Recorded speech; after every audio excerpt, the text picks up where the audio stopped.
Dans les addictions, vous m'entendez souvent parler de la charge mentale. Alors la charge mentale, c'est tout ce qu'on reçoit de l'extérieur comme information à travers notre vie de couple, notre vie de travail, voilà.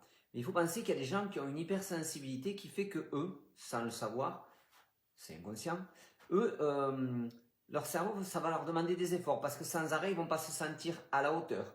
Ils vont se sentir dans la volonté de se dépasser, dans la volonté de faire plaisir, dans la volonté de réparer quelqu'un, dans la volonté de se donner une image, dans la volonté de... Et tout ça va faire marcher le cerveau qui, lui, n'a rien demandé à personne. Lui, veut vivre tranquille, le cerveau, peinard.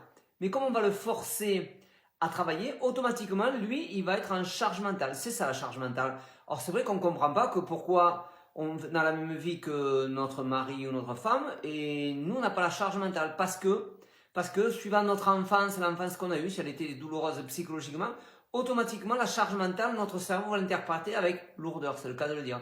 Et donc, automatiquement, il va falloir compenser. Et pourtant, vous vivez dans le même climat que votre mari, votre femme, votre enfant, votre je sais pas qui.